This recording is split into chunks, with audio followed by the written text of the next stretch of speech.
grades 2 through grades 12 will have his or own, or each student will have his or her own Chromebook to utilize for instruction. So we're very proud of that. The board's very proud of that. Moving forward, that was an issue that we were able to move up a little bit. Please be patient with that as parents and as teachers. Again, this is something that we want to get to the students. We know there's going to be issues. We are treating these just like textbooks. All right, so it's the same thing. The same thing as text.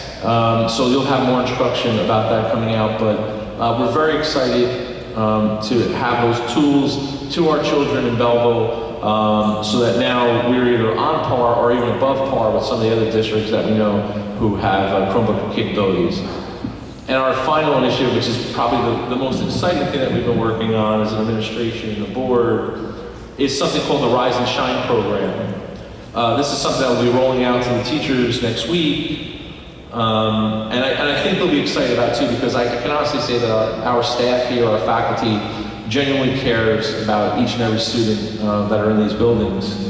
One of the things that we found as the free reduced lunch population was rising in Belleville to over 60% in some of the schools, one of the things that we saw was that our students weren't eating breakfast. Even though breakfast was available, we were very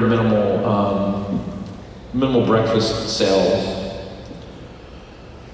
A few years ago, when I came to district in 2015, we implemented a program called RISE, Realizing Individual Student Enrichment. And teachers really took on a task of basically taking 22, 24 minutes, whatever it was, and becoming teachers again, understanding what students needed on their own in their classes, what they needed to either enrich their children with or remediate if they had to, or implement different centers of independent reading, computer center, whatever it was, and just become teachers again, not based on any type of curricular feed or any type of PARCC assessment need. It was more based on feedback loops that the teachers gained as they were moving through the curriculum throughout the day. That took about a year or two for teachers to kind of get a groove and get a feel for that. There was no professional development because that was the whole purpose of doing the program. It was for the teachers to develop this program on their own. Each teacher individually was different. So now we want to add that program to the beginning of the day and incorporate breakfast for every student in grades K through 8 here. And that's the initiative that we're starting in September. Now it starts September 10th. Working with Chartwell's, we'll have a period in the beginning of the day where it's called Rise and Shine. So we'll have the Rise period, and throughout the Rise period, our students will have a small breakfast, attainable breakfast, things like Cheerios, fresh fruit, milk, bagel with cream cheese. These are throughout the week. There'll be schedules online so you can see it, and every student gets fed, which will only help us bolster excitement throughout the day, give your child a nutritious meal, and it's something that we feel is very important to do in Belleville. I think it's important to do in every town, but again, since we do feel like we need to nurture the entire child, this is something that will be initiative starting September 10th. So we're very excited about that, so I wanted to talk about that as well. Okay, and one more thing before I go to the strategic plan.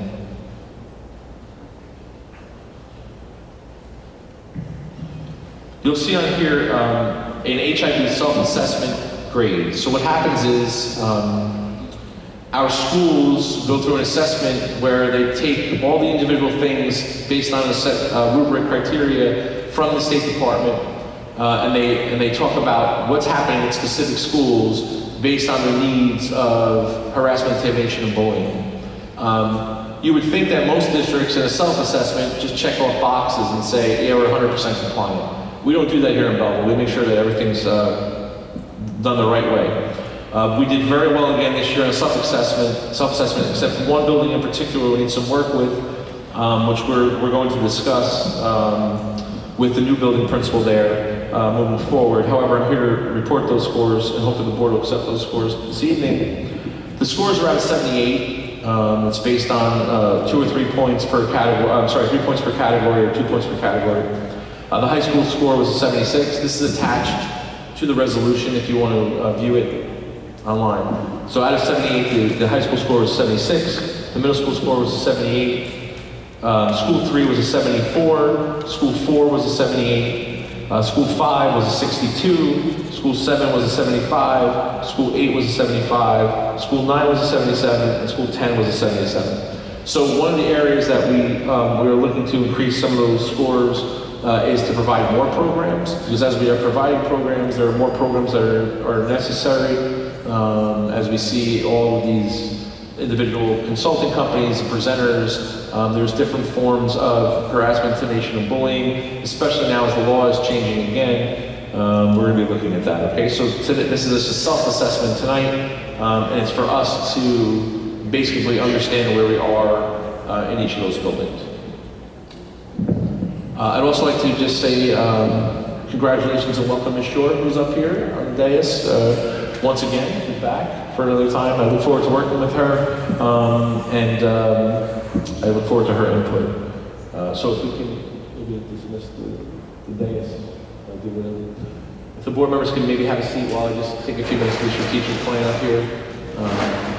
Thank you.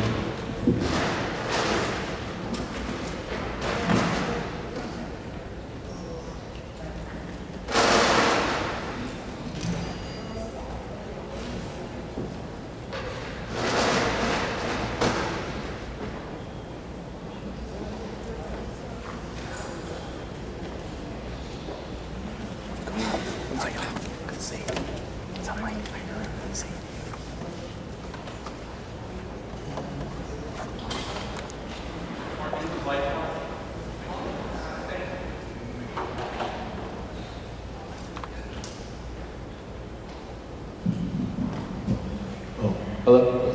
And before I forget, one of the projects over the summer was to complete the 2 bathrooms. One is a faculty bathroom on the side here, and the other one is on in the second wing, or second hallway here. There's no water in the bathrooms yet, and some of the sinks are still missing. However, if you'd like to kind of walk in and see the progress after the meeting, by all means, please do so. Just be careful. We are permitted to do that.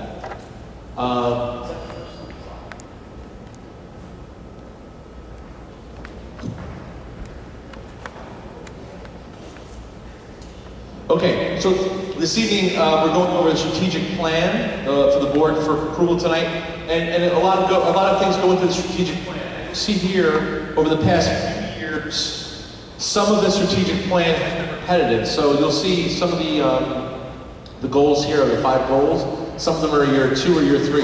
And when I first came here in 2015 with that board that hired me, we were all in agreement that some of these goals are not overnight. All right, there were things that needed to be changed or discussed right away, but some of the bigger projects, our whole system is shot down. Who's in trouble? Right? Some of the bigger projects were going to take some time, and those of the faculty will tell you, or sorry, the faculty will tell you that I'm a type of administrator that we do things systematically, because we can't just throw things at you or it doesn't work. So, so we have certain things. But I think the first part of it is to just, if you're not familiar with the mission statement, just to look at that. This is one of the first things when I came to district in 2015. We changed the mission statement, and we got a bunch of stakeholders together, and we talked about it. The original mission statement was a little bit longer, so we chopped it down, but I think the mantra here is the lifelong learners, right? And 21st century leaders. You'll hear me say that a lot. 21st century learning and those things. And I think where we are now is we're almost there to making sure that we have the tools and things that we need to develop professionally, and to make sure that your children have what your child has what he or she needs to be successful when they leave here in 12th grade. That's what the whole push is. So go ahead. Next one. Okay, next one. Sorry, this is all online. So the first goal is a pretty aggressive role that the board has given me as actually one of my goals. So we're going to make it part of the strategic plan. And I like that the board is an aggressive board like this, because we always want to raise the bar, right? But we also need to realize that we do have some ways to go, and you see that as we are changing, for example, the math layout, right? What selection of courses you're going to take, what survey courses you're going to take, so we can get to some of those higher level trigonometry classes and calculus classes and prepare our students. We had some elements missing before I got here, so it's going to take some time to rebuild that. The same thing with ELA, what the teachers are going to be working on this year, and we introduced it a little bit without any formal training yet because we weren't ready, was in the Wonder series. There's something called the Writer's Workshop and the Reader's Workshop. And some of our teachers are familiar with it, and some of our teachers just aren't familiar with it. So this year, making the push to go into 2019, we're going to have some ELA initiatives, which I'm in charge of personally, to make sure that we do Writer's Workshop and continue to use all the suggested areas of the Wonders program. So the first goal is to enhance the academic achievement in the high school ELA program. Last year we concentrated on the elementary ELA program, so now we're flip-flopping the two goals. So this year it's going to be the high school. Those of you who may not be aware, my first year here too, we put in a research component, so every individual child, regular or special ed, it doesn't matter, can only graduate with a research paper completed. That was an important reason why we built up the media center here. So the research is big, and now with the writing center, it's something that we're going to hopefully within the next year or so get all of that in as we intend to use it. The increase is an average 10%. 10%. That's a very high bar, but again, we think we can do it. We know we can do it, and that's where we're aiming. The second goal is back down at the elementary level, and this is with math. Now, you're going to see our Park scores coming up, not here, but we're going to be presenting them to you, and we're not happy with the Park scores because we know our kids can do better, okay? It's for no lack of preparation or trying. It's just that, again, if you know anything about the Park, and if you've looked at other districts and where they are, no one's really scoring high because of some of the preparation areas and things with Achieve NJ, and there's a lot of things. And that's why Governor Murphy's been talking about getting rid of Park. Okay? Regardless of what we get rid of, there will always be an assessment. There has to be an assessment that has to be tied to title monies. So we can call it whatever we want to call it. So forget about talking about Park. I know it's part of this because that's the assessment now, but let's just talk about readiness. Okay? So it's important for us to understand that although our scores may not be at the higher echelon of percentages, we're looking longitudinally now of how students are progressing year after year. When you see scores in the paper, you don't see that. When you see scores in the paper, you see how for lack of a better term, third grade did this year in Belleville against what they did the next year in Belleville and the next year in Belleville. So that's not the same student, right? Those are different grade levels of students. We want to see how a student progresses for all of his or her years here. We're also doing a study now on how many students started here in kindergarten and graduated in 12th grade, okay? Because we have a lot of students that transfer in and out. We have 100 transfers right now, maybe even more than 100, right? And we started trying to get into the system to start school. So this is what we deal with. So again, we're raising the bar for math here. I know this definitely can be done with the 3rd to 5th grade meeting standards that will increase by 8% on the spring 2019 test, which will be Park. And again, it's the same things. This isn't rocket science. One of the things that we continue to work with the administrators on so they can continue to help the teachers is to work with data. Okay, last year we had our central office administration, our directors, put together prescription cards for teachers so that a teacher could walk into a room and know exactly what a prescribed method of increasing the score was or doing better on an assessment was for each individual student in his or her class. Okay? This year, it's going to be the teacher's responsibility to do that, to identify, because again, when you identify it yourself, you know exactly what you're doing. It's not a difficult task. There'll be a template and whatnot, but you can take the ISR, the individual student record, okay, and know exactly what your student needs. So those are things that we continue to add here. Our on-course portal, which we brought in when I first came here in 2015, we've completely expanded now. Again, incrementally, little by little. Now we have a whole component of analytics where teachers can use data to basically do studies on assessments, how students are doing on their benchmark assessments, and also following students through kindergarten all the way up through 12th grade, making it really important for 9th and 12th grade to see their plan through college. That's another thing we put in. And that's this part, utilize data effectively. So those are some of the things that all tie in, okay? Back in the day, nobody even talked about data. Then we started talking about data and used to give, I think back, it was probably when I first became an assistant principal back in the late 90s, we would give teachers reams of data, and they would take it and go, wow, this looks great, and they would just put it in their room, and let it go. There are too many easier ways to utilize data now. We can talk about it all we want. We can talk about these assessments, we can talk about what the scores mean, but if it's not happening in the classrooms to make our students better, well, then nothing's going to improve. So those are some of the things that we're trying to help the teachers with, and they do a lot already, so we understand that it's tight. But again, by giving them the tools that they need, and the preparation that they need, and the time that they need, which is most important, this is why we're headed in this area. This is something that we've talked about in a board retreat, I think last year or a year ago. We were talking, the first thing that the board said, I think it was 2 years ago, right? Sniper, I think it was. The first thing that the board said was, we need to enhance community relations. Okay, so we have the partnership engagement office. We went over to the hospital, Clairemont, which is a fantastic relationship for our students, especially our academy students. We wanted to promote the positive and strong working relationships with several new members of the council now, different organization, with the mayor, and some joint ventures that we're hoping to do. We want to strengthen those relationships even more. So we hope that will collectively bring the community together, because as we all know, two of the biggest entities in the community, if not the biggest entities, are the board and the municipality. And again, when you talk tax dollars and you talk all that, it's all from the same pot, okay? And we want to make sure that we can help each other in getting things done here. So this is a big thing for us. We want to make sure all of our district systems are operable. And one of the things that we're doing this year is to offer academic programs to the community. Again, systematic things. So 2 or 3 years ago, we built a lab, well actually Mr. Henry and his guys built the lab, a technology lab in the back of the high school library, which actually has a door going outside. That's going to be accessed now for the community for night programs.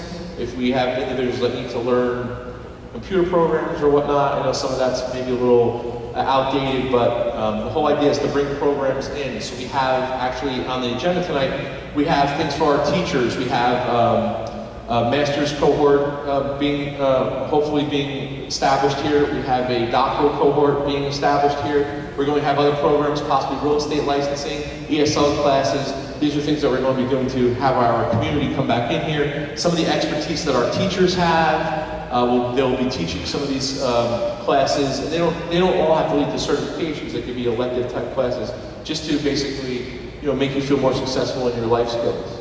Okay. And finally, one of the biggest things that I think is important to a district or administration or anyone living in a town is basically your perception, okay? Aesthetically, structurally, technologically, these are things that are perception issues for school districts, okay? Just certain, that whole feeling when you go to a school for an event or whatever it is, you get that whole feel of the first person that you see in the building. Hi, how are you? All right, that's customer service, that's number one. Or how about going to somewhere and you don't know there's proper signage, you don't know where to go, stuff like that. So these are things that we continue to work on. Obviously the referendum projects are a big concern here. I would knock on wood, I'd say we've been extremely successful with the summer referendum projects. And I will say this, and I'm not saying this because they're sitting here, I would say to them if they weren't sitting here, but this board, I've been on maybe three or four, one doesn't really count, but 4 referendums already. And separate projects as well. And I've never been involved with a board that has asked so many questions to keep me accountable, not only for budget purposes, as Paladino will tell you too, not only for budget purposes, but for even project purposes. And I'm not saying that that's a good or a bad thing, but what I'm saying is it's an important thing for you to know that we are all working together, because this was such a big concern and such a big undertaking, and we really do appreciate the town allowing us or affording us the opportunity to make these project changes So we want to make sure that they're perfect. That's why if you want to view some of the bathrooms or, the parking lot as you see coming in, which basically was rendered almost, impassable by certain vehicles, certain emergency vehicles, or were safety hazards to people walking in the lot. I mean, these are important. These are perception things. Just putting the gymnasium sign outside of the high school so people knew where the gymnasium was important. I mean, these are things that we're working on. So all the buildings we're working on, aesthetics again, we're making sure that all the buildings are operational, boilers and whatnot. You're going to see a little lull in the projects over the next few months because school is starting, but as we get towards the end of the spring and into the summer, it's going to be a heavy site work. You'll see some heavy site work going on, and that's going to give the administration and myself time to talk about how we're going to schedule a lot of these things. So just stay tuned for that. But again, we're already in year 4 of this. It's my 4th year here, and this is like the first thing we talked about when I got here. So we're finally making major progress. And again, I think this is a great strategic plan. I want to thank the board for working with me on it. And again, I hope that all of you continue to give us feedback. My email superintendent is on there. We always answer phone calls. Ms. Luna's here. She can take some messages if you have anything. But please, we can't get better unless we get some feedback. Okay? So thank you very much. Board is good. Ms. Lambro.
Thank you, Dr. Tomko. Mr. Egan is here, so he's not here, so we don't have a report from the state monitor. Can I have a motion to open for public participation? Motion. Second. All in favor? Aye. Opposed? Remarks regarding agenda items that are relevant to the educational system. A participant must sign in and be recognized by the presiding officer and must preface comments by announcement of his or her name, municipality, and group affiliation if appropriate. The individual called shall proceed with a maximum of 3 minutes. All statements shall be directed to the President of the Board of Education. No participant may address board members individually. Tom McCrum.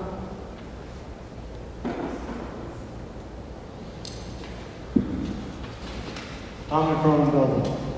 I would just like to make a comment that coming in door 13 would have been nice if we knew where door 13 was. There's no signs that say door 13 is in the back of the school. People would drop them looking forward.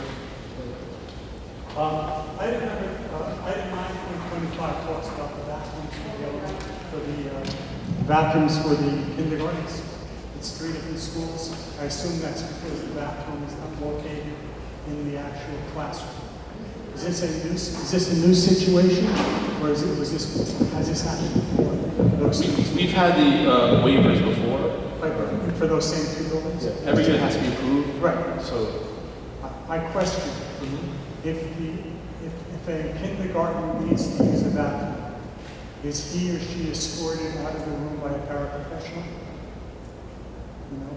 I would venture to say they're escorted by someone or a buddy, but I'm not comfortable answering that right now without looking into that.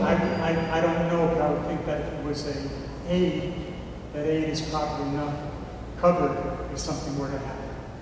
But anyway, so they're escorted into the bathroom.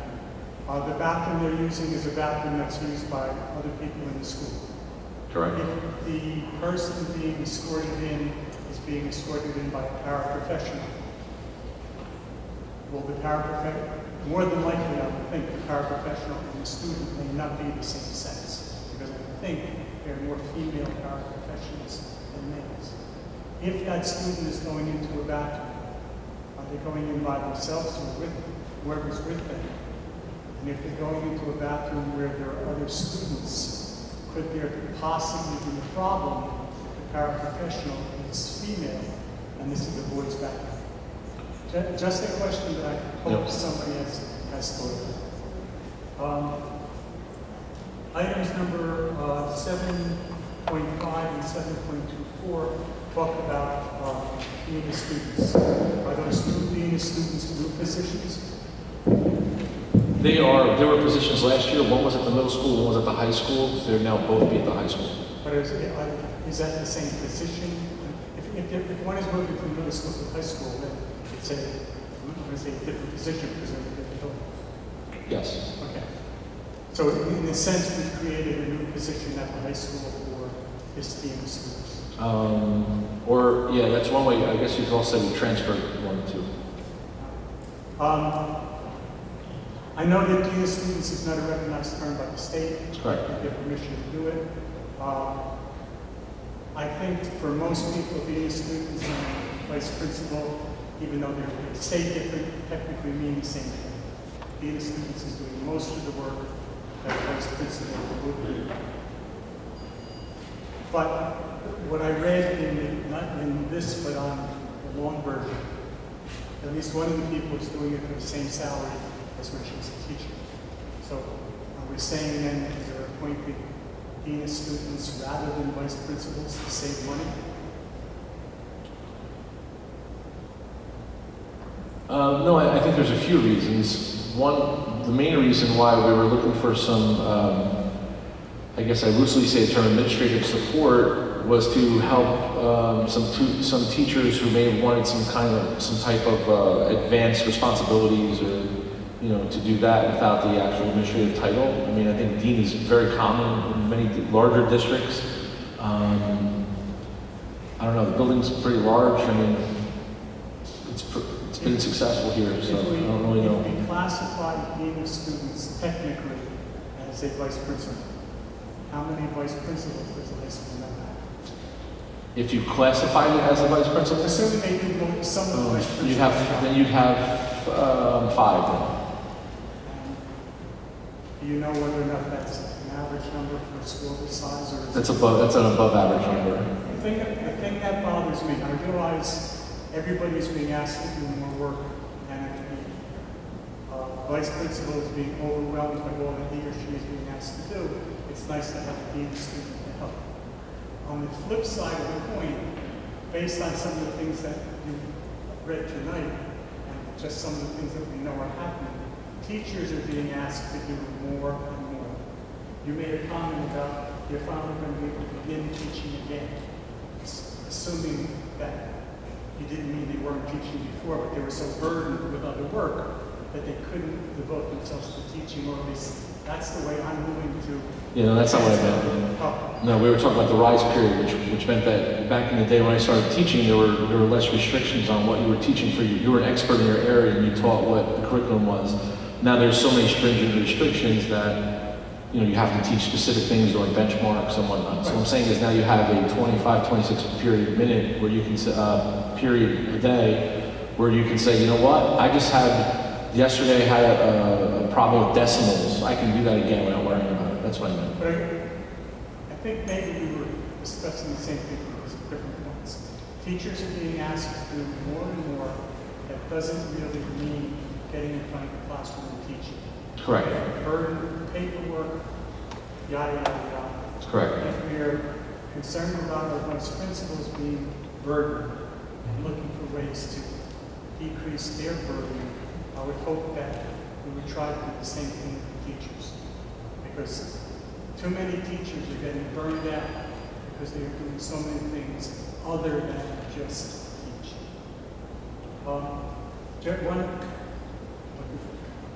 You talked about the Chromebooks, which I think is a great idea.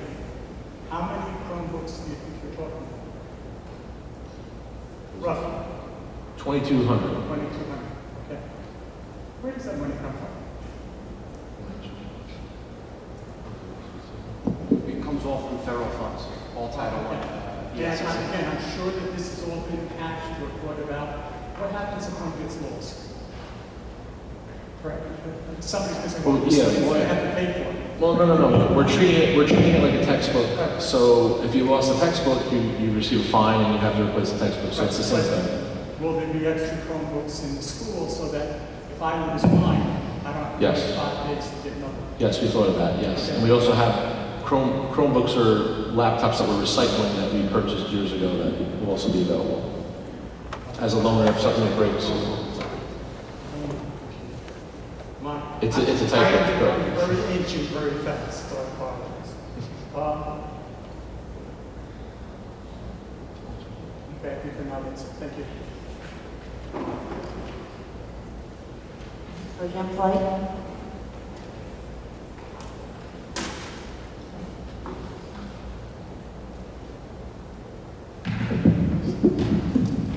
Good evening. I applaud you for finding government funds for the laptops. That is a great initiative. And the funds in this regard, were they based upon any percentage of the students that qualify for free or reduced lunch? Like, did that factor into the grants that are available based upon economic demographics? The Title I money, a lot of that's based on poverty. Okay. And when you speak about the HIV self-assessment, how does the self-assessment differ from that which the Department of Education renders to us? To be honest, it probably doesn't differ much at all. They probably just take our score and check it, and we can appeal some of it. One of the issues that I have is how different individuals in different buildings, when they do the self-assessment, they send it to me, and then I say, well, what do you mean you didn't have any HIV rallies or whatever? We did these 3 things. Oh, I forgot about that, stuff like that. So there's an evidentiary piece that you can, I guess, appeal, but I usually don't do that because it's a self-assessment piece and I'm not hiding anything. But I would say that the scores are probably going to be almost exactly the same. Okay. Well, one part of the HIV initiative being unfunded is one, and the other, that there are such self-interpretation from school to school and administrator to administrator because of the fact in which it was rolled out. There are some things that are vague. For the one school that had the lower score than others, what are the factors that you believe were attributed to this lower score, and what is being done in order to improve it? Well, again, speaking with Ms. Carenti and the new building administration, we're going to make sure that some of those areas are looked at. It's tough to speak about what happened. Is it possible that that score is perhaps more realistic than some of the others? No, I don't think it's realistic at all. I don't think it was accounted for the right way. But again, the individual that was in charge of that is no longer here. Now, in regards to your initiative, our mission statement, our graduation rates have increased over the years. The lowest point being 2012 at 85.7%, and I have in 2015 91.9%, and 85%, etc. My question is, based upon our lower part scores, and just not indicative of our school district, but statewide, is it that we're graduating more students, but yet they're scoring lower on college preparedness, coursework, and readiness based upon PARC, SATs, etc. What are we doing to directly address these issues? I mean, we can't continue to teach the test. It's not effective. It's not working. So one of the things that we did when we first came together as an administration, when I first came here, was look at the curriculums, rewrote the curriculums. We constantly rewrite the curriculums over the summer. But one of the things we added were exit skills to all the curriculums, which basically really, I guess, test those exit skills that are based on proficiencies of basic skills.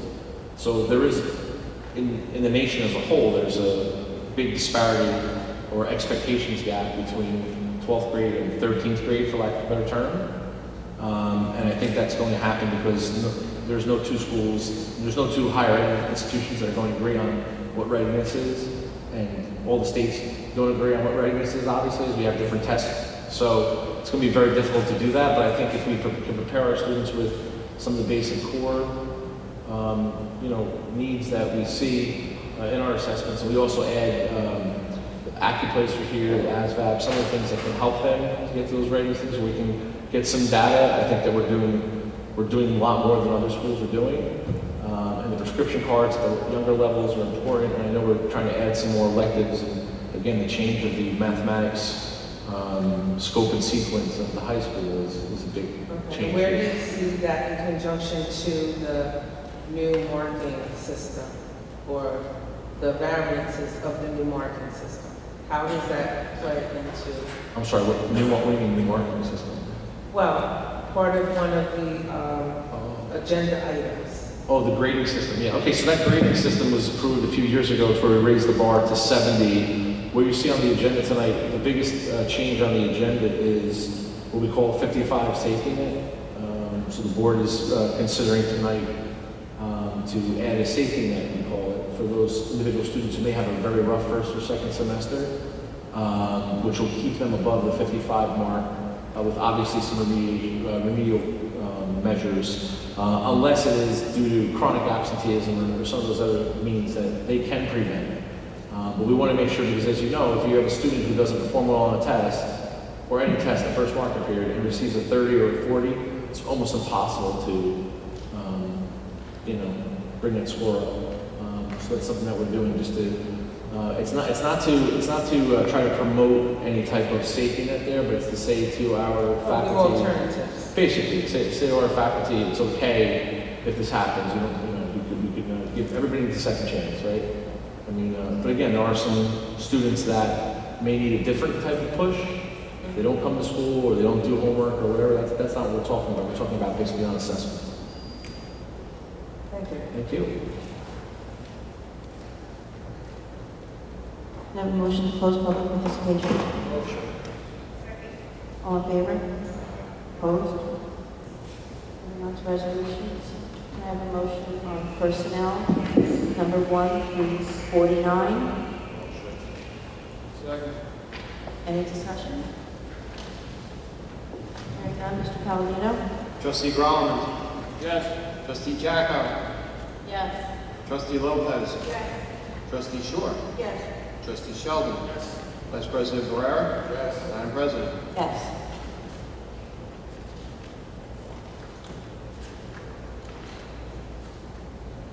We're going to start with the things that we're going to vote on separately first. So can I have a motion on board action, board policy 9.3? Motion. Oh, it's curriculum. Okay. Let's go back. Can I have a motion on curriculum and instruction 1, 2, and 3? Second. Any discussion? Hearing none, Mr. Palladino? Trustee Groman. Yes. Trustee Jacko. Yes, but I recuse myself from 9.3. I'm sorry, 8.3, sir? 1, 8. Yes. Trustee Lopez. Point of clarification. Right? Yes. Trustee Shore. Yes. Trustee Sheldon. Yes. Vice President Guerrero. Yes. Madam President. Yes. Okay. Now back to 9.3. There a motion? Motion. Second. Any discussion? Hearing none, Mr. Palladino? Trustee Groman. Yes. Trustee Jacko. I recuse myself. Trustee Lopez. Trustee- You can't hear it. You have to use the microphone.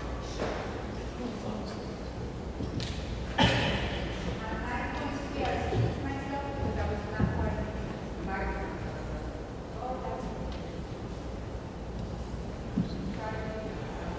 I recuse myself of 9.3. Thank you.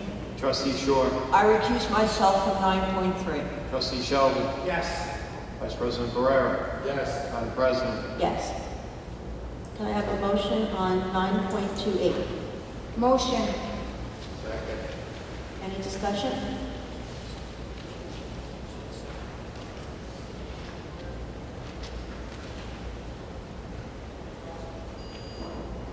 Hearing none, Mr. Palladino? Trustee Groman. Yes. Trustee Jacko. No. Trustee Lopez. Yes. Trustee Shore. Yes. Trustee Sheldon. Yes. Vice President Guerrero. Yes. Madam President. Yes. Can I have a motion on 9.26? Motion.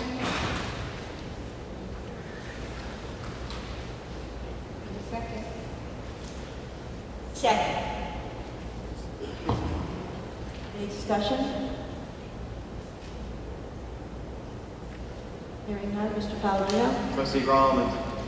Yes. Trustee Jacko. Yes. Trustee Lopez. Yes. Trustee Shore. Yes. Trustee Sheldon. Yes. Vice President Guerrero. Yes. Madam President. Yes.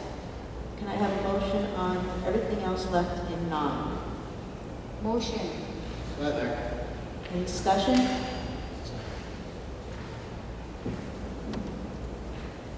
Hearing none, Mr. Palladino? Trustee Groman. Yes. Trustee Jacko. Yes. Trustee Lopez. Yes. Trustee Shore. Yes. Trustee Sheldon. Yes. Vice President Guerrero. Yes. Madam President. Yes. Moving on to purchasing and business services.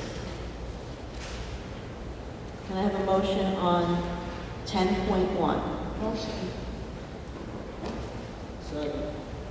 Any discussion? Hearing none, Mr. Palladino? Trustee Groman. Yes. Trustee Jacko. No. Trustee Lopez. Yes. Trustee Shore. Yes. Trustee Sheldon. Yes. Vice President Guerrero. Yes. Madam President. Yes. Can I have a motion on 10.2? Motion. Second. Any discussion? Hearing none, Mr. Palladino? Trustee Groman. Yes. Trustee Jacko. No. Trustee Lopez. Yes. Trustee Shore. Yes. Trustee Sheldon. Yes. Vice President Guerrero. Yes. Madam President. Yes. Can I have a motion on 10.3, 4, 5, and 6? Motion. Second. Any discussion? Hearing none, Mr. Palladino? Trustee Groman. Yes. Trustee Jacko. Yes. Trustee Lopez. Yes. Trustee Shore. Yes. Trustee Sheldon. Yes. Vice President Guerrero. Yes. Madam President. Yes. Can I have a motion on finance 1 through 6? Motion. Second. Any discussion? Hearing none, Mr. Palladino? Trustee Groman.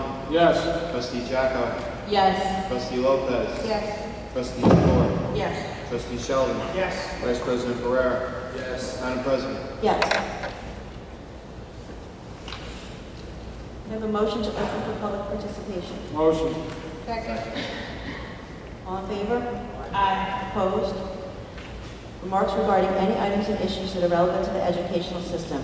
A participant must sign in and be recognized by the presiding officer and must preface comments by announcement of his or her name, municipality, and group affiliation if appropriate.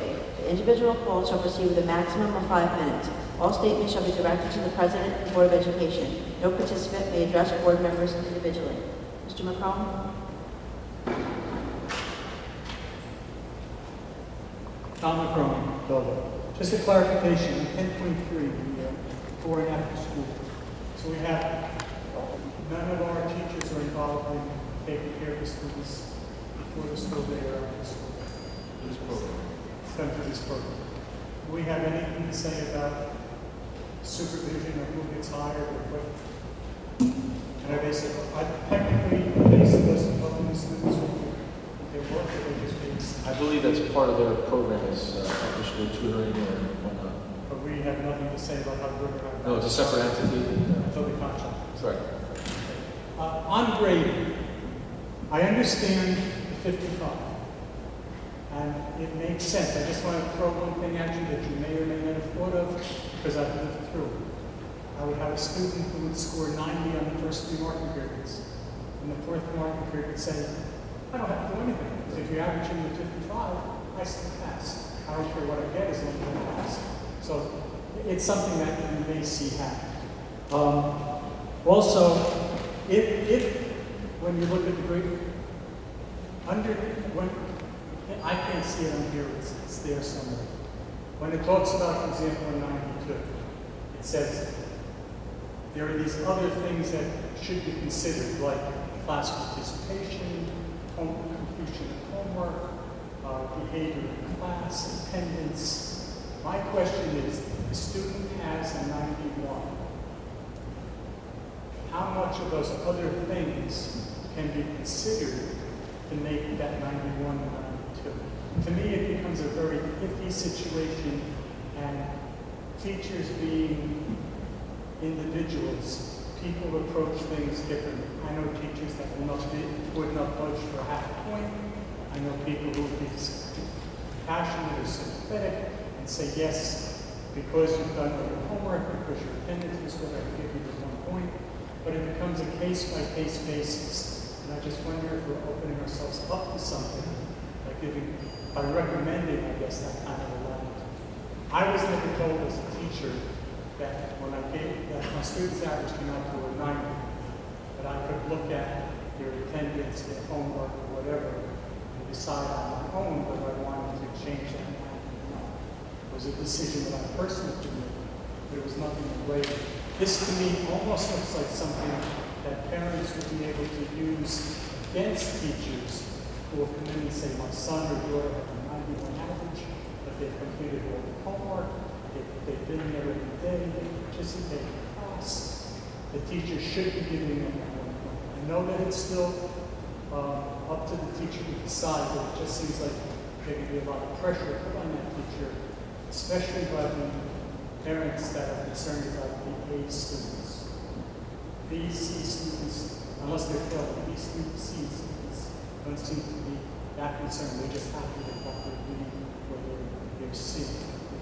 High class students and of course the failing students are the ones that have trouble with them. I just see this as a possibility for there to be some problems between the administration, gives the parent ammunition that maybe they should be had. That's my 44 years of advice. Thank you. Joan Schmidt?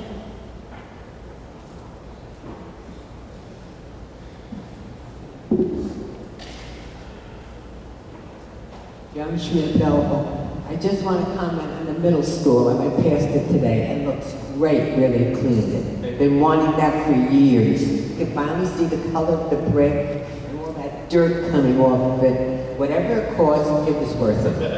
And I'm a cheapo too. Thank you.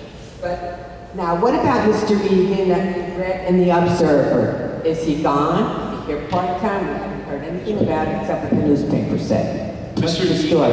Mr. Egan is still here. A monitor is still here. He's been appointed a monitor here. In Lyndhurst. Yeah, and he's in Lyndhurst now as a monitor, helping them establish their action plan and whatnot. So I don't know how long he's going to be there, but he's splitting time here. So he's actually been, his hours are reduced here now. So that's a good sign.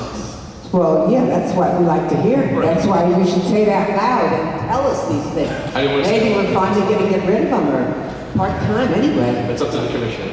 But I think that's Working. good news. You should really be telling all of us, because something good must be going on if he's not here full-time. Now, is this going to be forever that he's going to be in Lyndhurst, or you're just saying? Oh, no, I don't know how long he'll be in Lyndhurst, but I think he's going to be there for a while right now. Tonight's his first meeting. I think he's going to announce the deficit there tonight, the number. So I think that's going to be a Well, that's good shock. news as far as I'm concerned.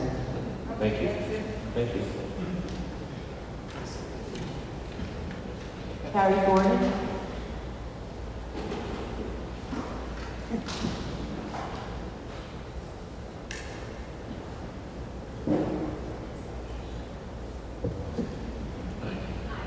Hello, I'm Carrie Gordon and I'm from Maplewood, New Jersey. I was recently a PTA president and on the board of the PTA President's Council in the South Orange and Maplewood School District. I'm an active member of a group called Soma Justice, addressing race and inequality. Why did I travel all the way to Belleville tonight? It is because I wanted to speak out on discrimination. I read about one of your BOE members questioning the citizenship status of a member, Erica Jocko. This was blatantly done as a political weapon. Ms. Jocko took the time to prove her citizenship status, though she shouldn't have had to, as it's incredibly demeaning, and she was willing to move on from this unfortunate episode. I think it's necessary for more action, though. I call on the Belleville Board of Ed to censure this BOE member and his actions and have him issue an apology to Ms. Jocko. To regain trust, you should also issue a resolution to show your support of the Belleville immigrant community. A resolution that underscores your board's commitment to protect immigrant students and families and ensure every child receives a quality education regardless of their legal status. What message does it send to your community when BOE members or administration weaponizes immigration status? If undocumented parents or students come forward with any complaints, will they face the threat of deportation? Right now, the ACLU is suing 12 New Jersey school districts for discrimination against immigrants. It is a right for children to attend school regardless of their immigration status. I hope you do the right thing. Thank you.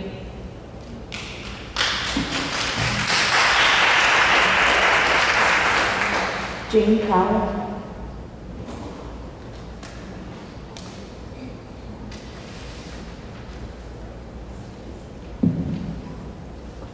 Good evening. My name is Jane Califf and I live in Bloomfield.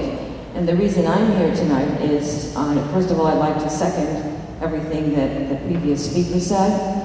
And I happen to be a friend of Erica Jocko. I know she is a citizen. I know she has every right to be on the school board, and I think it's shocking that there's a member of this body here, this trustee, who is harassing her. But I can kind of understand it these days because of the anti-immigrant feeling that's sweeping across our country in various ways. But our country has a history of that. But there have always been people who stood up and said that it was unfair. We are a nation of immigrants. But the Irish were considered inferior for a while. There were signs on stores that said no Irish need apply. Italians were considered inferior. And one of the worst egregious things that happened was when Japanese Americans, immigrants who were citizens who were put in concentration camps, as I'm sure you all know, just because the country they originally came from attacked our country. There was no evidence against any of these people, and the survivors many years later got some kind of meager compensation. So I hope that this board will act in the best traditions of our country and find out who this person is, who's harassing Ms. Jocko, and to censure this person, as the previous speaker said, so that, like your mission statement says, for children, to foster mutual respect for all. That should also happen on your school board here. So, that's it. Thank you.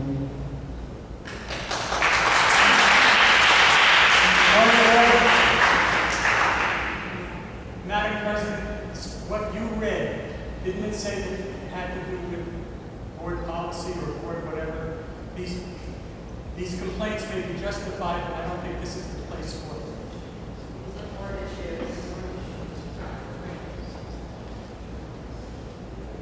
Any comments that have been made are really not the board issue. That's why we have a board.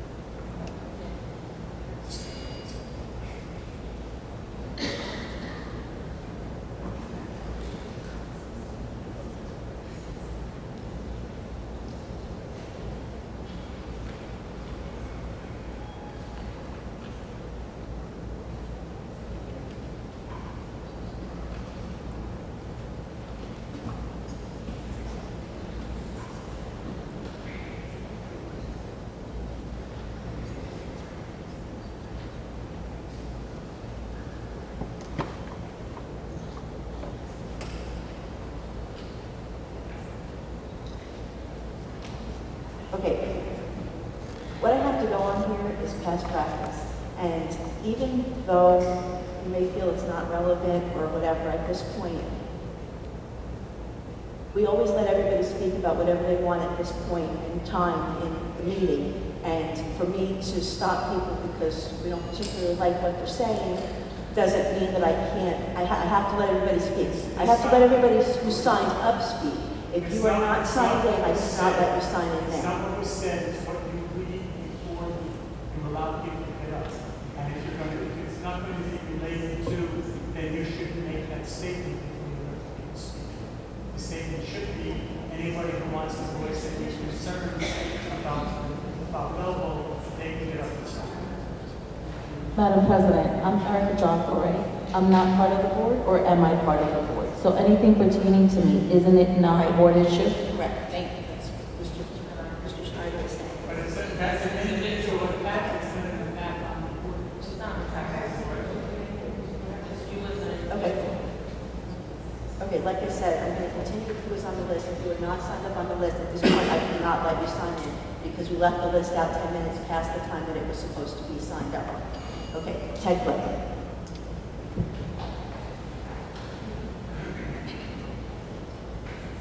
Yes, my name is Ted Blake. I'm from Bloomfield. I do know Erica Jocko. I associate myself 100% with the remarks of the two people before me. What I'd like to speak about for a minute is the issue of the role of school board members. School board members should be examples to children, to the children who you are leading, who you are helping to get educated. And if the word is out through Belleville, including among students, that this is going on, that a member of the school board is going after another member of the school board and saying that he's going to put her in jail, saying he's going to put her in jail, and you're silent about it, you say nothing about it, you just let it keep happening? What's the matter with you? Where's your conscience at least?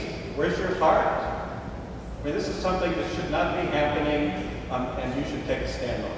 That's it.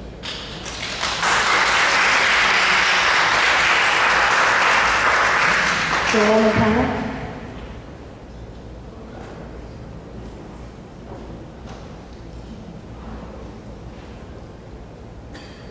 Good evening, everyone. My name is Johanna. I'm here from Overlook Avenue. I actually want to thank you guys for the great job you guys do with the early childhood, K3. My child, Elaine, she was in K3 last year. She won the lottery, and she was making great progress through the program. Unfortunately, there was a misunderstanding with the paperwork to be re-enrolled. I was not aware of that. And I know they explained to me it's on the website, and you can actually look it up and read about it. It has to be re-enrolled. Whatever, I never got any paperwork, and I have other parents as a witness that they never got the paper that the child for K4 has to be re-enrolled. So I am very happy with the program, and I would love to have my child to have the chance to learn through the pre-K program that Belle was having. It's a great program. She actually was having an issue. I have an early intervention when she was 2, because she was having, she had difficulty to speak. So I actually have to ask for help in government so they can come to the house for 3 hours every day to help her out. I didn't want to test her as a special child because I was trusting God and trusting the school to help her to develop because she was only 3. But as of right now, the children still struggling with her speech. So I actually spoke to Debbie in the special services, and she recommended me to have her tested to see she's a special aid kid. So at that point, I was not aware that she has to be re-enrolled for the lottery again. So now the child is not in the program because a little miscommunication with paperwork. There's other parents to back me up, but they didn't get the paperwork as well for the re-registration. They explained it to me that it's online, but I was not aware of it, and I was not explained that I have to go online to check my, my rights to re-enroll for the program for K4. So now the child is out of school, which I'm so sad because I was hoping her to go back to the program, which is K4. She was doing a little improvement because she's only 4 years old. They told me that I have to wait until she turns 5. But in the meantime, they told me that it takes 90 days for the program to go through. And I'm afraid for her to go back to where she was when she was 2, that she was actually starting learning how to speak. So she's still struggling with, with her speech. So now I just need your help. I tried to contact you, but you were in the meetings and stuff like that. But I actually want you to, look up the case. I don't want to answer now because I know you have to do research. But I would appreciate that my child will go back to the program. Hopefully she's not a special aid, but what about if she is? Now she's going to lose these 90 days out of the program. That's going to put her behind again to her level of education. I'm trusting you guys that can do the best decision, and I ask you guys to be yourself in my position to help me out as a parent to worry about our child is to learn this great program. But I actually am very happy and satisfied. Thank you. President Polite.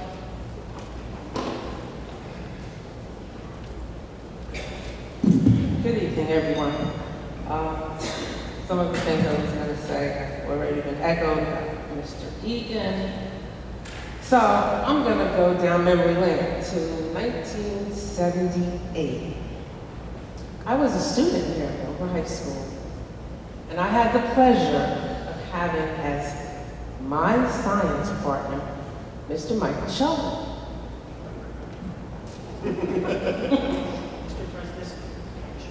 So since everybody got all personal, I'm going to get personal too. I've had the pleasure of talking to each and every one of the board members here and interacting with them.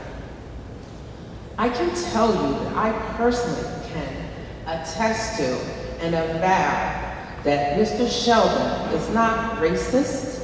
He is not discriminatory in any way. He reaches out to help others. Unsolicited, he is available. I take offense to individuals that make or try to insinuate that Belleville is racist. If you looked at our history, we were the first Chinatown. We are very truly the epitome of the melting pot or salad bowl, whatever you want to call it. But we are just that. My family's been in Belleville since the 50s, 4 generations. And yes, is there racism? Is there discrimination? Of course there is. There's no matter where you go, whether it's economic, educational, there is discrimination. Physical, handicapped. So I say to you, let us not take steps backwards to boards a few years ago where they scrutinized, that's the wrong word, ostracized individuals, where people from the outside communities, we welcome them. Help us out. You have ideas that will help out our district, we welcome you, absolutely. But the Soma Justice Project, from what I understand, and I may be wrong, started out due to racial discrimination that had to do with the students initially. It grew to something else. But let us just say, we need to take care of our issues. I don't need to bring in a parade of people to convince me that I know Michael Sheldon is not racist. I know that firsthand. And I'm sure if he had the wherewithal or foresight, he could have equally gotten other individuals to come in and attest to his character, or any one of you on this board. We need to work together. If I have a problem with any one of you, I'm going to come to you and I'm going to talk to you as an adult. And that's the way we should address our personal issues. Personal, tete-a-tete, face-to-face. Thank you, Georgia. In a moment, I want to have a very polite and civil discussion to set the record straight about some of the unfair accusations that You have to stop right now. Stop right now. This is my turn. So anyway, nevertheless, we need to move forward. We're here for the children. You know what? We, as adults, we're not always going to agree misunderstandings will occur, but we need to all put on our big girl pants and our big boy panties, or vice versa, whatever. You understand what I'm saying? And just get on with the business of taking care of and dealing and addressing the mission statement that I saw up here that has nothing to do with what's going on right now. You need to fix it, you need to talk. But we need to do and take care of the business at hand. Thank you.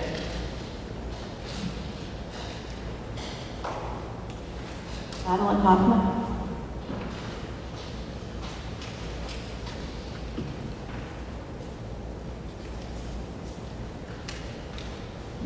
My name is Madeline Hoffman. I live in Flanders, New Jersey. I'm a member of Green Action, and I'm here to speak about what I think is not a personal issue, but a board issue, a policy and an educational issue, something which the Board of Education should try to nip in the bud, not something that the Board of Education should allow to fester. From what I understand, we're just talking in general about this board and the way the interactions between people. But there were a number of attempts made to try to reconcile this person to person, and those interactions wound up at an impasse. And so, especially given the political climate today and the way that immigrants are perceived and the way that immigrants are talked about and the way that immigrants are made often to feel unwelcome in classrooms and in other capacities, it's even more important than it's been for the last 5 years to make sure that this kind of practice isn't happening or can be nipped in the bud. Because, okay, the board can make a statement about it, not about anyone in particular. Nobody here named names. We're just talking in general about what's going on. So a statement could be made from this board about how it would not tolerate such kinds of harassment and escalating attacks. Another thing that could be done, there's a woman here in the audience. She did not sign up to speak, so I'm speaking on her behalf. She works for an immigrant rights organization and an immigration organization that could very well come and address the Board of Education on those issues. Because what we're talking about here is just a way, and nobody said Belleville is racist. We did not. We just said that it's come to our attention that there is a situation that, if left unaddressed and if left unattended, could fester and could be something that the board does not want to have happen. And so it really is something that is not personal. It's more a matter of policy. It's more a matter of the Board of Education and how it does business. And speaking of which, I think that people on this board all want to focus on the policies, all want to focus on the strategic plan, all want to focus on all of the things, all the progress, the Chromebook program and the like. Not focus on these other things, but if they come to if it comes to a head and it comes to your attention that something is going on, then these are kinds of actions that could be taken.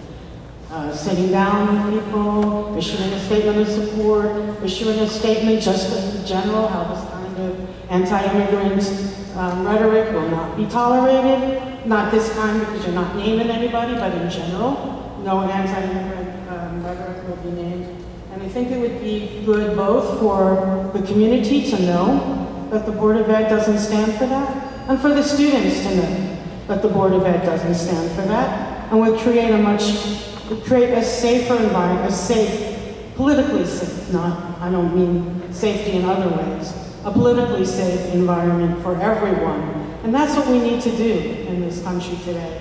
We need to make everybody feel welcome. And I know there are people who would be willing to speak at length to you about ways in which to do that. So that's my statement. And thank you for allowing us to speak about this, because it is a matter of education, and that's what this section of the agenda is all about. Thank you.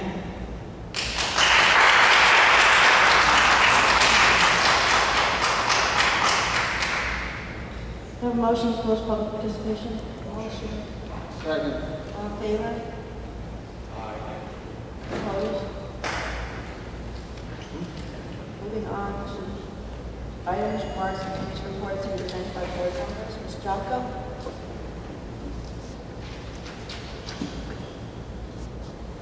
Your community present. On a national, state, and local level, many of us have expressed or experienced discrimination or racism and this is unfortunate that is happening in 2018.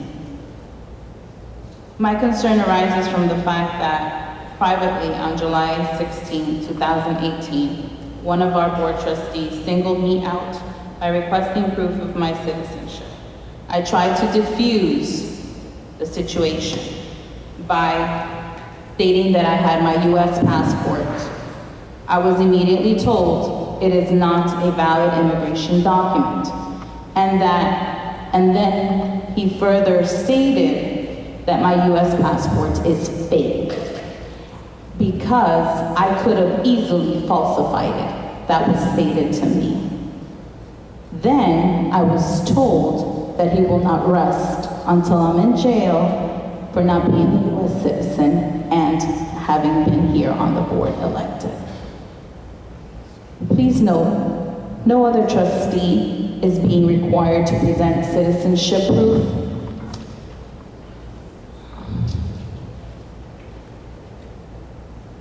So, neither it is the job description of a board trustee to request citizenship immigration paperwork.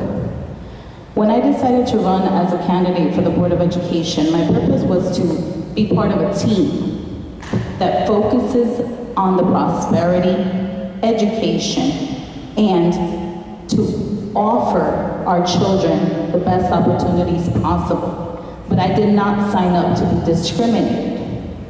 With this said, in honor of this situation no longer disrupting board business, I shared my certificate of naturalization with the board attorney, other members of the board, and presented also my U.S. passport.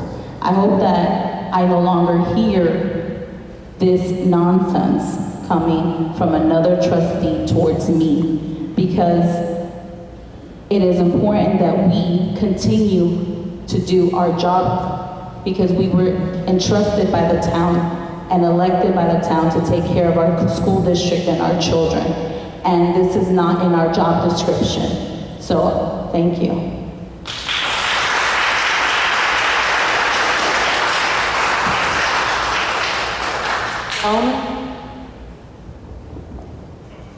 I'd like to welcome Arlene Shore to our board. Looking forward to working with you, Arlene. Your experience is going to be a great asset to us.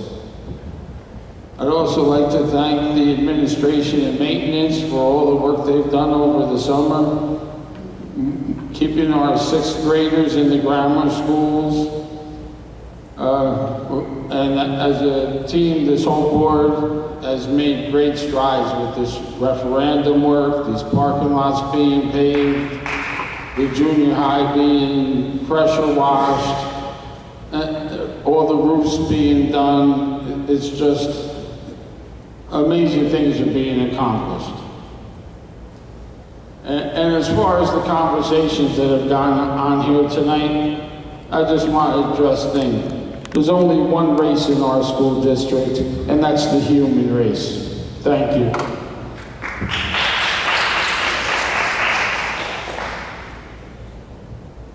Mr. Sheldon? Good evening, everyone. Just a few comments to make before I deal with the elephant in the room.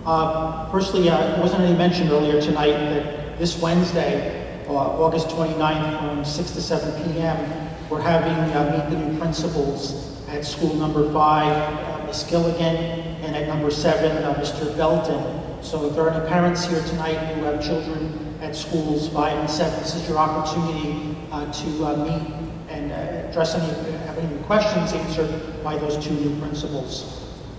With the new curriculum, the 5-year cycle that was approved tonight, I was very happy to see that we have 3 new courses being offered starting this September: Introduction to Health Occupations, Introduction to Engineering, and a robotics course. And with my background, as many of you know, I taught at Stevens Institute of Technology for many years as a physics professor.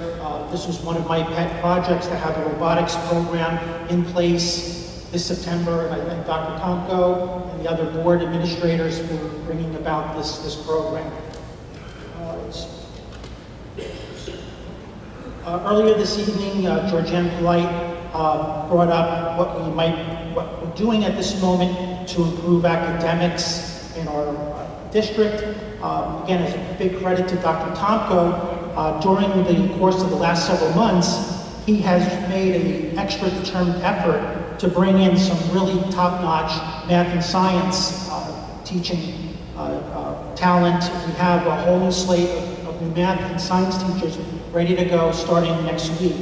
One of the other things that I'm hoping we're going to get underway starting this September is Family Math Night. This will be an opportunity for students and their parents to come back once a week, work in the schools with the supervision of that child's math teacher, so that all parties, teacher, the student, and the parents, have a better appreciation for the new instructional way of teaching math under Common Core. So hopefully we'll have more announcements about Family Math Night at the next board meeting. Joan Schmidt mentioned how wonderful it is that at long last the middle school is being power washed. As some of you may recall, shortly after Dr. Tomko came to the board as our superintendent back in February of 2015, just as spring was fully blossoming, I got up, and I was a member of the audience, and said how insightful it was that Great Lawn in front of the high school was literally a sea of dandelions. And I talked about how important first impressions were, and Dr. Tomko concurred. I quipped that evening if need be, I was willing to go out to Home Depot that evening and buy a couple bags of Weepagon to get rid of those dandelions. He said, no, don't worry about that, we'll take care of it right away. And sure enough, Dr. Tomko and Rich Henry and his crew mitigated the dandelion population. Our grounds have never looked better these last few years. So, again, I thank Dr. Tomko and Mr. Henry and the B&G crew for doing such a great job with our grounds. I also spoke that same evening about the exterior of middle school, that it had gotten so dirty. There's some members of the audience here that were at that building in the 1950s, and I think it's never been cleaned in at least in the last 50 years. And I asked Dr. Tomko so that we no longer had a building that looked more like a prison rather than a school, if we could do something to finally clean the exterior. So again, kudos to Dr. Tomko that we're finally getting that building clean. All right, with that said, I want to have, just spend a minute or two, I want to have a polite and civil discussion about some of the charges that have been levied without calling me out specifically that I am some sort of racist, that I'm anti-immigration, etc. Nothing could be farther from the truth. I'm proud to call myself a liberal. I know in Belleville that is probably a curse of death, but I am an incredibly progressive individual. I have great appreciation for the Green Party. I know several members of that group are here tonight. When I was a physics professor at Stevens Institute of Technology, for many years I was the physics professor for the Stevens Technical Enrichment Program, which was a special program set up to help African American and Latino students get their degrees in engineering and science. During my tenure, I won many awards, got certificates, etc., for all my help in advancing the cause of minorities in engineering and science. So, just to give you a quick appreciation of my background. Now, as far as some of these charges are concerned, I noticed that online, Ms. Jocko, and I think she read the same thing at the last board meeting, I'm going to read this verbatim. She starts off by saying, at a recent Belleville Board of Education meeting, a BOE member questioned the immigration status of another BOE member. Now, if you go back to the videotape of last month's meeting, you'll see that it was Ms. Jocko who brought up this matter. I never said I did not make any accusations in any public forum about her immigration status. I didn't say anything online, Facebook, or any other digital forum. I never said anything in any meetings. What I did do, as some of you know, Ms. Jocko and I ran last November. And just as the election was coming to a close, it was brought to my attention that Ms. Jocko gave a newspaper interview. And it was also, the interview involved also Ms. Lopez and Ms. Sedaticato. Ms. Jocko and Ms. Sedaticato ran as a ticket. So if some of you may have smartphones or devices, this is a newspaper interview that was given in a newspaper that runs under the City University of New York. It's called Voices of New York. The title of it, so the date line is November 6, 2017. The title is Lucatina Seek the Belleville Board of Education. There's a beautiful picture of the three women here. And so the article goes on, the reporter asked them several pertinent questions about what they hope to accomplish if they become elected members of the board. So I'm reading through this, and there was one paragraph here that struck me as a little bit odd, and with permission, I'd like to read this. Now, this is a quote coming directly from Ms. Jocko. By the way, this same newspaper article is currently posted on one of her Facebook pages, and I think it says, oh, fond memories of last fall. So in the process, she's essentially validating the legitimacy of this newspaper article. So let me just, I need a little moisture here. So what this quote says, I came here when I was 5 and live undocumented. At 12, I obtained my residence. When I graduated high school in 1998, I took my report card to my counselor and told him, quote, I want to apply to Monmouth University, unquote. He told me, quote, they will not accept you. Go to Essex County Community College, unquote. That is the type of discrimination I want to prevent. I was 18, and had I not possessed the strong character I have, thanks to my parents, hyphen, who instilled in me the discipline to study and gave me strength, hyphen, and to the threat of being deported by immigration, I would not have gone to college. My roots as an undocumented person are my fuel. So that's the comment she made. Now, I never once questioned Erica's legal immigration status. I know very well, being a little bit older than her, that in 1986, President Reagan signed into law the Immigration Reform and Control Act, which at that point gave legal standing to approximately 3 million undocumented residents of our country. But it did not confer citizenship status upon that same group. It was their obligation to go through the motions to become official naturalized citizens. But when I read this paragraph, I noticed she was very specific, very determined to tell the reporter when she came to the country, and I'm not holding it against her. I'm totally supportive of DACA. I want proper pathways to citizenship status. But she was very specific here in giving the age which she entered the country, undocumented, and when she got her residency. But for some reason, inexplicable reason, she never bothered to tell the reporter when she became a naturalized citizen. Now, as many of you know, in order to hold elected office in the United States, you either have to be a naturally born citizen or a naturalized citizen, otherwise it's a felony. So I very quietly, without ever publicly confronting her, I started to call some offices. I called county, state, and federal offices, and without ever mentioning her name, I just asked them, what is the protocol? What do you do when a person who has gone on record saying that they may have entered the country illegally? What do you do? What's the process to make sure that that person is a naturalized citizen? And many of these officials were very courteous. They explained to me that while they made every effort to cross-reference different databases, the system wasn't perfect. And some people slipped through the cracks. So I just made a mental note of this. I did share this newspaper article with some of my friends, which is a perfectly valid, protected First Amendment right.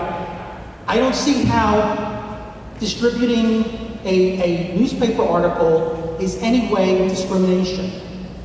I have not been harassing Ms. Jocko. The whole matter just came to a head at the last board meeting. Somehow Ms. Jocko found out the channels, and Belleville is very gossipy in this regard, that I had been making some inquiries and I had shared this newspaper article. So she automatically construed this as that I was on some sort of unholy crusade against her and that I was anti-immigration and that I was singling her out. I remember at the last meeting, she said, well, why are you going after me and not Mr. Barrera? And I said to her, well, it's because you were the one who gave the newspaper interview. I didn't see any such thing coming from Mr. Barrera, so I had no basis to question if he ever became a naturalized citizen. And I also felt that as a board member, I had some obligation. If any of us are aware that another board member may be running afoul of the law, we have some responsibility to speak up about this. And I did speak to our council privately about this matter, and they gave me some advice, but said basically there's really nothing we can do at this stage about this. You're just going to have to let things ride as they are. So that was essentially the extent of my involvement in this matter.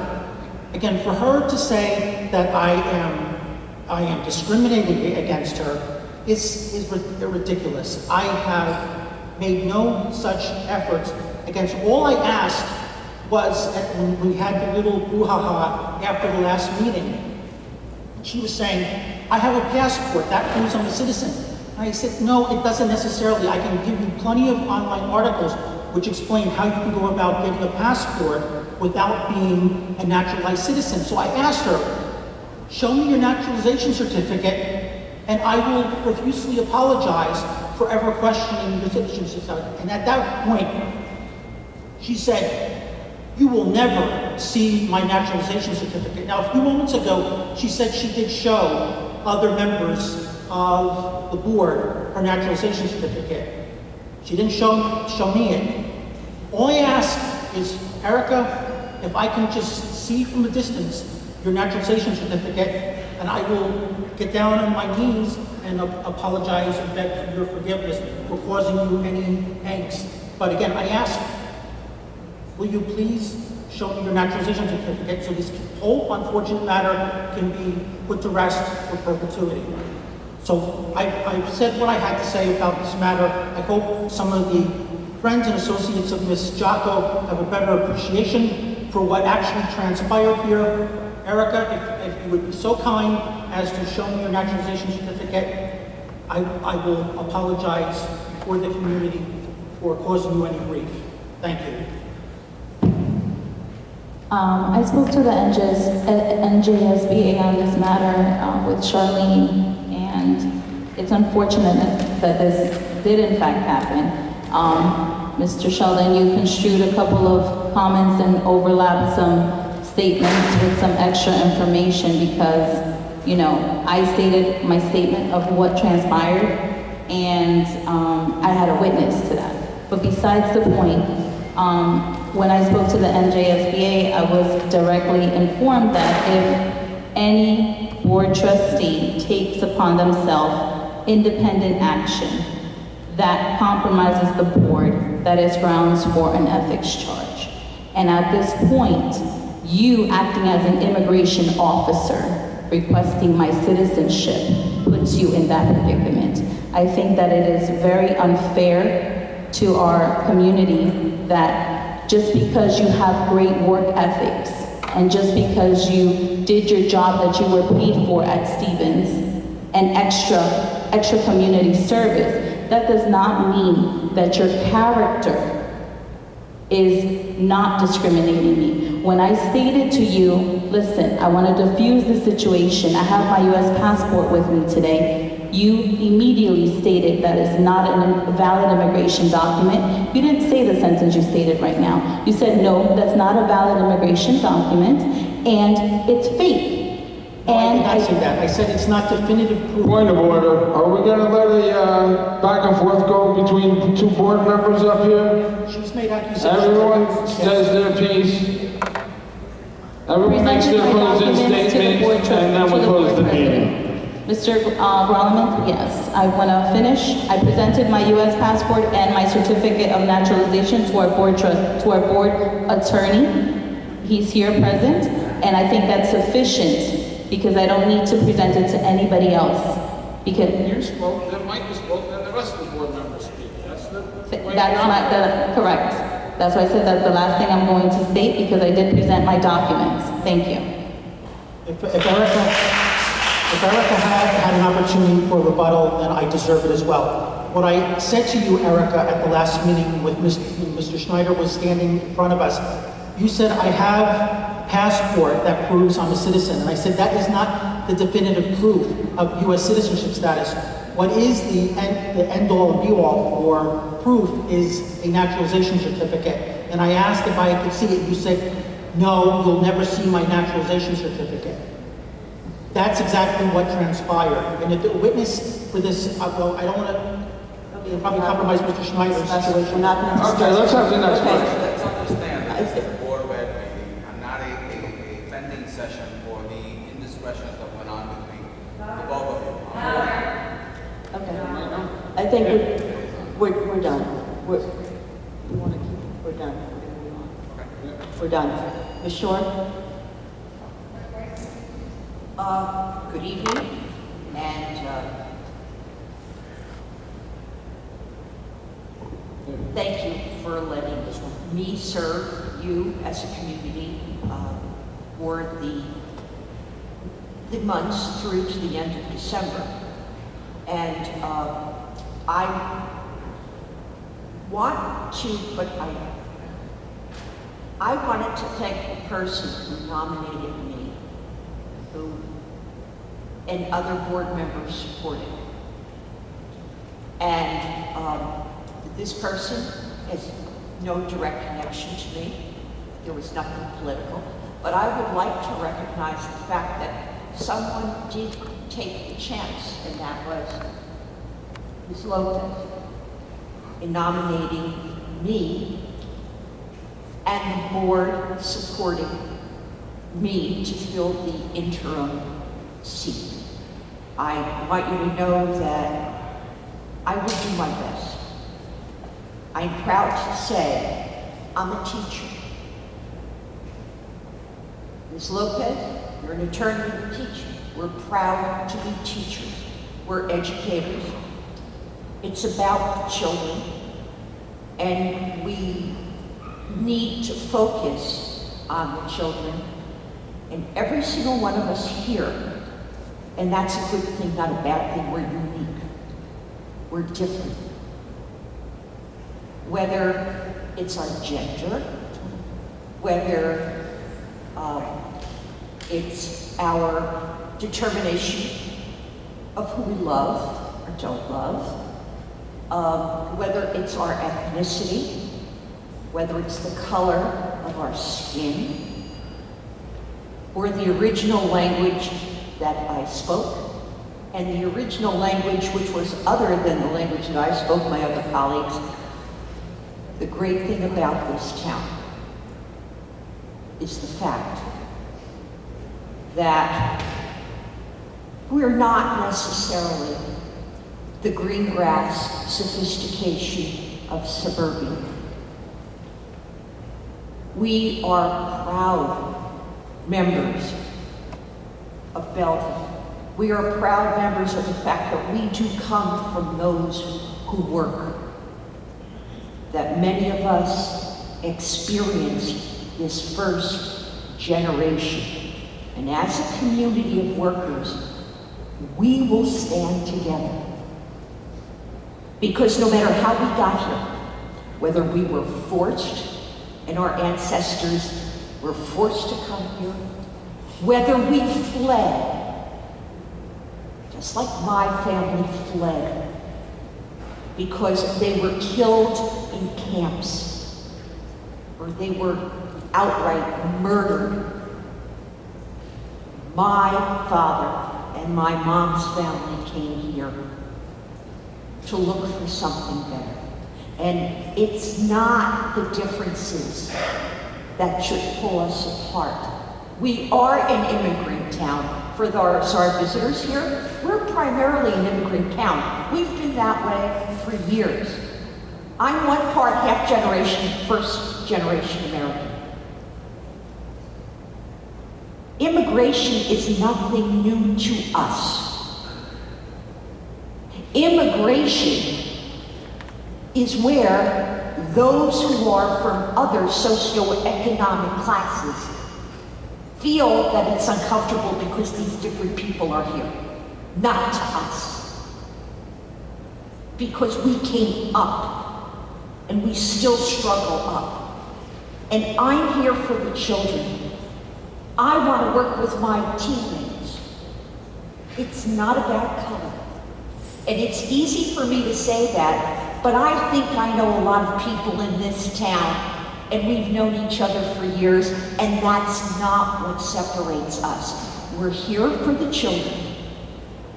We're here for Belleville, and we're not leaving to go to greener grasses. We're going to stay here, and we're going to support those teachers sitting there and say, you're doing a great job. We're going to support our leader right here, Dr. Tonko. He's done a lot, even though we've put him, including me, as you all know, through the ringer. And I want to tell you, I have a lot of respect for this man.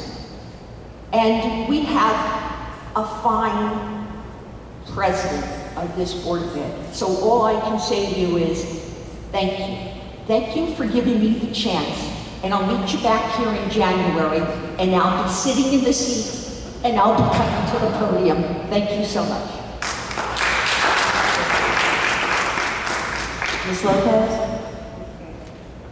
I took a few notes throughout the meeting. Our comments are generally to report on our committee activity. The Finance Committee did meet. A lot of what we discussed was with regard to the referendum project, all of which you've already been updated with this evening. So I want to say a few things. Congrats on the Chromebook initiative. It's a great way to prepare our students to compete in this technological society.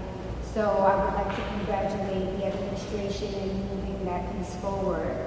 Also, congratulations on the referendum projects underway. Everything looks great. We've been receiving the updates, the pictures. It felt really good to drive into that parking lot to see the asphalt. Everything's looking good. Congratulations to Mr. Henry as well for the work that you're doing with beautifying our schools. It really makes a difference, I think, for our parents and our children to see the grounds in the condition in which things are coming along. With regard to the safety net, I have a comment. As Ms. Shore reminded the audience, I am an educator. With the when that policy was initiated at my school, I had some doubts. In fact, I was hesitant, but I realized that it really is a way for some of those struggling students. Maybe a parent died, or there's some unfortunate situation going on in the home which we're not aware of, right? And that child fails miserably. It is almost impossible, right, for that child to catch up coming from a 30 or 28 average, right? And so I think that this is a good policy, and for that reason, I supported it, because really at the end of the day, we want our children to achieve and succeed, and I think that this is a mechanism to allow that. With regard to the pre-K parents who came to the podium, I trust that Dr. Tonko will get in touch with that parent. I encourage that. I know he will. And I'd like to see that situation work itself out. I want to welcome Arlene Shore. I nominated her. I'd like to say that, what some of the variables I outlined why I nominated her. One of the things was I thought it would be unfair to nominate, or appoint one of these other board members who didn't have the experience. We'd almost be setting them up for failure. As I said, nominating Arlene, she was the most qualified. She's been on the board before. She's been a president, vice president, so she had the experience. and we wouldn't be putting one of these other new candidates in a compromising situation. The other thing is that I forgot to mention, she's been at almost every board meeting, so she knows the issues, and she demonstrated that today without revealing any confidences in an executive session, and even the comments she shared with the public tonight. And I think she's proven that she was the right choice for this position. Welcome. I'd like to congratulate the teachers and the administrators for developing the new curriculum. We received this USB and we were like, what is this USB? And we opened it. There's a plethora of curriculum. There's a host of other curriculum guides, on our agenda. Great work. Congratulations. It's a demonstration of the progress that this district has seen thus far under the leadership of Dr. Tompkins' entire team, including our teachers and our administrators. Last but not least, I'd like to share my thoughts on what unfolded this evening. I wanted to point out, I saw in our mission statement the comments that a member of the audience shared this evening, but also something else that resonated was that school members should be examples to the children. Our children watch, they listen. You shared that, what was in the New York Times. They're sponges, and we have to be cognizant of that we are role models. What happens with our board members, what happens in these meetings, our kids are here, they're watching. There are a bunch of kids in the back of the audience today. So with all due respect, I think that, that what unfolded this evening is definitely relevant to our work as a board. We're a team. We have to work together as a team. I think it's unfortunate, the comments that were made to Ms. Jacko and the mistreatment of Ms. Jacko. I don't think it's right. This is me personally speaking as Liza Ann Lopez. It's not right. We have many immigrant children in our school district, immigrant families that come here to address the board, right? There should be equality for all. Now that's the attorney and me speaking, right? But I implore my colleagues to put this to rest after today. These personal vendettas, this airing out dirty laundry in these board meetings, this is not the place for that. Our job as board members is to make sure that we provide the oversight, that we provide our time and our wisdom to the betterment of the educational process. That's what we're here for. And I implore my fellow board members to remember that. And as you have that extra time, why don't we put it into one of the educational programs that are much needed for our children in the district? We've come a long way, but there's still a way to go, right? We need to achieve that 8% in math, that 10% in literacy. So if we have extra time, let's put it towards that educating our children. And that concludes my remarks for this evening. Thank you.